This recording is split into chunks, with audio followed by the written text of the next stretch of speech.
ఇంకా మనం ఒక పని స్టార్ట్ చేసామంటే అది కష్టం అనిపించినా సరే, అందులో కష్టంలోని ఇష్టాన్ని కూడా ఎంచుకొని మనమైతే ఒక పని అనేది కంప్లీట్ చేస్తూ ఉంటాం కదా! అలాగే ఇవాల్టి వీడియో అయితే మీకు షేర్ చేస్తున్నాను. ఇంక ఇవాల్టి వీడియోలో కష్టం ఏంటి, ఇష్టం ఏంటి, కొన్ని టిప్స్ ఫాలో అవ్వడానికి కూడా మీతో అయితే షేర్ చేస్తాను ఫ్రెండ్స్. వీడియో అనేది కంటిన్యూస్‌గా స్కిప్ చేయకుండా చూడండి. హాయ్ ఫ్రెండ్స్, హలో అందరికి నమస్కారం. Welcome to our channel Prasu Mohan వంటిల్లు. అందరూ బాగున్నారా ఫ్రెండ్స్? నేనైతే బాగున్నాను. మీరంతా బాగుండాలని ఆ దేవుని మనస్ఫూర్తిగా కోరుకుంటున్నాను. ఇంకా ఇవాల్టి వీడియో ఏంటి అంటే క్లీనింగ్ వీడియో అండి. మనకి మెయిన్ సంక్రాంతి, ఉగాది ఇవన్నీ వస్తున్నాయి అంటే గిన ఇంట్లో మంచిగా క్లీనింగ్ అయితే పెట్టేసుకుంటాం గదా! పెద్దవాళ్ళైనా ఏ ఏజ్ వాళ్ళైనా ఎటువంటి వాళ్ళైనా సరే కంపల్సరీగా అది కష్టం అని తెలిసినా గూడా క్లీనింగ్ ప్రాసెస్ అనేది స్టార్ట్ చేస్తారనమాట. ఎందుకంటే మనకు పెద్ద పండగ సంక్రాంతి ఉందని. ఇంకా నేనైతే గిన 2 డేస్ అయితే క్లీనింగ్ ప్రాసెస్ అయితే పెట్టేసుకున్నాను. ఇంకా మనకి ముక్కోటి ఏకాదశి రోజు మండే ఉంది గదా! అలాగే సండే. ఇంకెలాగో ముక్కోటి ఏకాదశి కలిసొచ్చింది కాబట్టి, ముక్కోటి ఏకాదశి మంచిగా సెలబ్రేట్ చేసుకుంటాం గదా! ఉపవాసం ఉండి నిష్టగా. సో, అందుకనేసి నాకైతే గన ఇంకా అలాగే ముక్కోటి ఏకాదశి, న్యూ ఇయర్, సంక్రాంతి అన్నిటికి సరిపోతుంది అనే ఉద్దేశ్యంతో నేను ఇల్లు క్లీనింగ్ అయితే ప్రాసెస్ అయితే పెట్టేసుకున్నాను ఫ్రెండ్స్. అందరూ క్లీనింగ్ చేసుకున్నారా ఏంటి అనేది నాతో కామెంట్ బాక్స్‌లో కామెంట్ చేయండి. ఇంక టిప్స్ విషయానికొస్తే ఈ వీడియోలో మీకు చాలా టిప్స్ అయితే యూజ్ అయ్యేటైతే గన చెప్తాను. వీడియో చూసేయండి. ఇంకా నేనైతే గన ఇది సండే రోజనమాట. సండే మొత్తం అంతా బూజు దులిపి బెడ్‌రూమ్స్ వరకు చేసుకున్నాను. తర్వాత కిచెన్ మెయిన్ వచ్చేసి మన కిచెనే కదా ఎక్కువ టైం పట్టేది. అందుకనేసి కిచెన్ వన్ డే మాత్రం పెట్టేసుకున్నాను. మిగతా బెడ్‌రూమ్స్, హాలు వన్ డే పెట్టేసుకున్నాను. ఇలా ప్లాన్ చేసుకుంటే అంటే అన్నీ ఒకే రోజు కావాలంటే కాదు గదా! సో, అందుకనేసి ఒక్కొక్క రోజు అంటే పిల్లలుంటారు, పిల్లలు లేని వాళ్ళు ఉంటారు. ఎవరి టైమింగ్స్ బట్టి వాళ్ళైతే ప్లాన్ చేసుకోవాలని నేను చెప్తా. ఇంకా పిల్లలున్న వాళ్ళైతే గనక వాళ్ళు నిద్రపోయేటప్పుడు, వాళ్ళు కొంచెం ఆడుకున్నప్పుడు, ఫ్రీగా ఉన్నప్పుడు మనం పని అనేది స్టార్ట్ చేసేసుకోవాలి. నేనైతే అలాగే ప్లాన్ చేసుకున్నాను ఫ్రెండ్స్. ఇంక పిల్లలు నిద్రపోయేటప్పుడు బెడ్‌రూమ్సు, ఇలా కొన్ని హాలు ఇలా క్లీన్ చేసుకుందాం అనే ఉద్దేశంతో అయితే గన చేసుకున్నాను. ఇంకా టిప్స్ వచ్చేసి మా మ్యాట్లు ఇవి ఉంటాయి గదా! కర్టన్స్ ఇవన్నీ క్లీన్ చేస్తూ ఉంటాం గదా!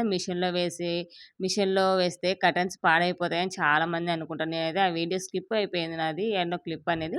కర్టన్స్ వేసేటప్పుడు అవి ఉంటాయి గదా! హోల్స్‌కి ఒక థ్రెడ్ కట్టేసి మొత్తం కర్టన్‌ని మిషన్‌లో వేసేయండి. ఎటువంటి డ్యామేజ్ గాకుండా మంచిగా వస్తాయండి కర్టన్స్. చాలామంది అంటారు అవి ఊడిపోతూ ఉంటాయి గదా! హోల్స్ దగ్గర ఉండే స్టెయిన్‌లెస్ స్టీల్‌వి అంటారు.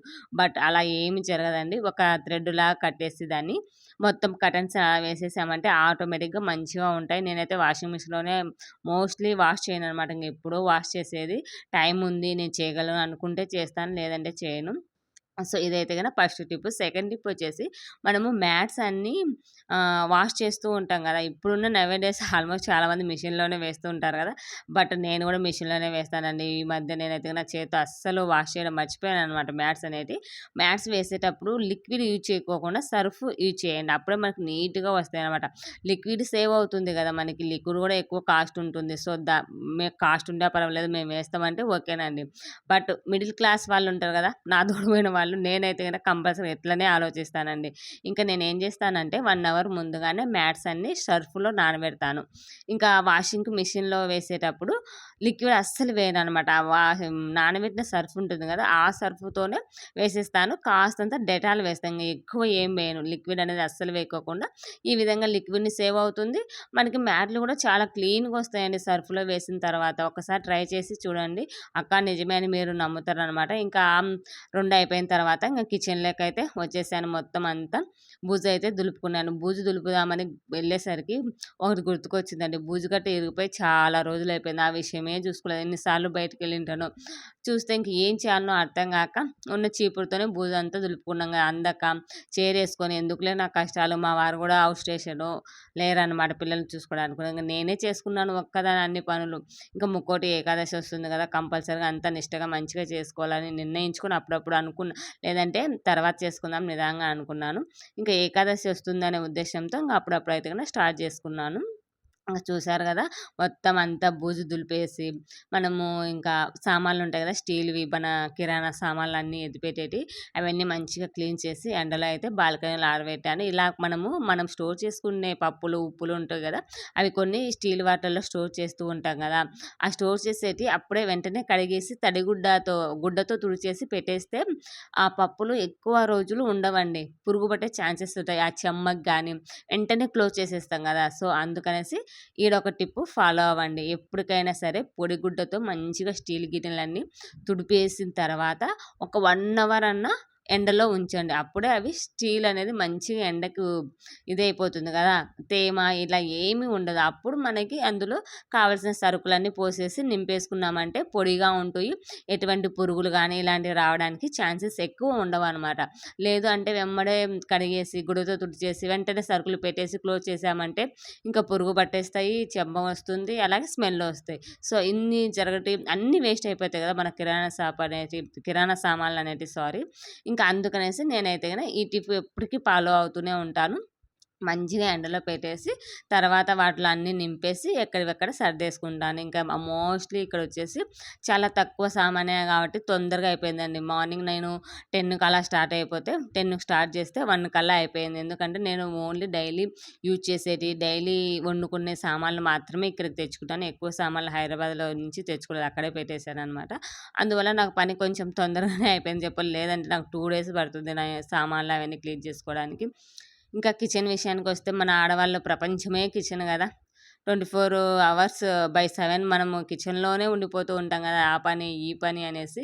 సో, ఎంత నీట్‌గా పెట్టుకుంటే అంత మంచిది. అంత ఆరోగ్యంగా ఉంటాం. ఎప్పటికి మనం చేసుకొని తినే వస్తువులు గానీ, ఎప్పటికైనా సరే గ్యాస్ స్టవ్ గానీ క్లీనింగ్‌గా ఉండాలి అనేది నా ఆప్షన్. నేనైతే గన గ్యాస్ స్టవ్ అయితే కంపల్సరీగా ఎప్పటికప్పుడు క్లీన్ చేసుకుంటూ ఇప్పుడు కాదు నాకు పెళ్లి కానప్పటి నుంచి నాకు ఈ అలవాటుంది. మా వాళ్ళైతే అంటూనే ఉంటారు. ఎప్పుడు ఏమంటారు వంట మనిషిలాగా ఎప్పుడు కిచెన్‌లో తుడుచుకుంటూ, పూసుకుంటూనే ఉంటావా అని ఇప్పటికి అంటారు మా వాళ్ళు నన్నైతే గన. బట్ ఎందుకో కిచెన్ అంటే నాకొక ఎమోషన్ లాగా అయిపోతుంది. నాకేను అందరికీను ఏమో అర్థం కాదు అదొకటి. మంచిగా క్లీన్‌గా పెట్టుకోవాలి. గ్యాస్ స్టవ్‌ని ఎప్పుడు పసుపు, కుంకుమ ఉంచి భలే అనిపిస్తదండి. నాకెందుకో ఆ పాజిటివిటీ అయితే భలే నొచ్చేస్తదనమాట. ఇంక ఈ విధంగా చూసారు గదా! నా మొత్తం వర్క్ అయిపోయేసరికి 1 అయిపోయింది ఫ్రెండ్స్. ఇంక అప్పుడు పిల్లలకైతే గన లంచ్ చేసేసి వాళ్ళకి స్నానం పోసి ఇంక నిద్రవిచ్చేసాను. నిద్రవిచ్చేసిన తర్వాత ఇల్లు మొత్తం మాప్ పెట్టేసి ఇంకా ఎల్లుండి ముక్కోటి ఏకాదశి అనే ఉద్దేశంతో దేవుని పటాలు అవన్నీ క్లీన్ చేసేసుకోవాలి. స్నానం చేశానవన్నీ ఇంకా ఆ రోజు ఆ పాప స్కూల్‌కెళ్ళిందిలే మండే రోజు. ఇంకా సాయంత్రం అయితే గన మొత్తం అన్నీ క్లీన్ చేసి ఏకాదశికైతే సిద్ధం చేసుకున్నాను. ఇంక సంక్రాంతి, న్యూ ఇయర్ అన్నిటికీ సరిపోతుంది గదా! ఈ విధంగా ముందుగా ప్లాన్ చేసుకుంటే ఏదైనా గానీ సరేనండి. ముందు ఏముంది అనే దృష్టిలో పెట్టుకొని ఫెస్టివల్స్ గానీ, ఏ వీకు అలాగే క్లీన్ చేసేటప్పుడు ఎప్పుడంటే అప్పుడు క్లీన్ చేయొద్దండి. సాటర్‌డే, శనివారము అండ్ సోమవారము, బుధవారము ఇలాంటి రోజులు మాత్రమే క్లీనింగ్ చేసుకోవాలి. మంగళవారం, శుక్రవారం, బేస్తారం అంటే లక్ష్మీవారం, గురువారం అండి. ఆ రోజు గూడా అసలు క్లీనింగ్ చేసుకోవద్దు. చాలామంది చేసుకుంటూ ఉంటారు. బట్ లక్ష్మీవారం అంటారు ఆ రోజుని. ఆ రోజు గూడా క్లీనింగ్ అనేది అస్సలు చేయొద్దు. ఒకవేళ తెలియని వాళ్ళు ఉంటే తెలుసుకుంటారని చెప్తున్నాను. ఇంక చూసారు గదా! ఎంత నీట్‌గా ఉందో గ్యాస్ బండతో సహా మొత్తం అన్నీ క్లీన్ చేశానండి. నా క్లీనింగ్ ఏమో గానీ కిచెన్‌లో ఒక టైల్ అయితే పడిపోయింది. నాకు నవ్వొస్తుంది. అసలు ఏం పాప అడుగుతుంటే క్లీనింగ్ చేశాను మా అంటే అంతగా క్లీనింగ్ చేసావా మమ్మీ టైల్స్ కూడా ఊడిపోయినాయా అనింది మా పాప అయితే గిన. నాకు ఆ మాటకైతే నవ్వు వచ్చేసింది. ఇంకా చూసారు కదా నీట్‌గా అన్నీ ఆర్గనైజ్ చేసుకుంటాను. చాలా తక్కువ సామాన్లే ఉన్నాయండి. ఎక్కువ మరీ ఏం లేవు. నా డ్రీమ్ అనమాట. కిచెన్‌లో మంచిగా గ్లాస్‌వేరు, స్టీల్‌వి ఇలాంటివి కొనుక్కోవాలని. ఆ డ్రీమ్ ఎప్పుడు ఫుల్‌ఫిల్ అయిపోతుందో ఏమో తెలియదు గానీ, మన మిడిల్ క్లాస్ వాళ్ళకి ఈ డ్రీమ్ అనేది అలాగే ఉంటుందో, తీర్చుకోగలుగుతామో, తీర్చుకోమో అనేది నాకొక అలాగే ఉండిపోయిందండి. ఎప్పుడు కొంతనో ఏమో అవి గినక తీసుకుంటే కంపల్సరీగా మీతో కూడా షేర్ చేసుకుంటాను.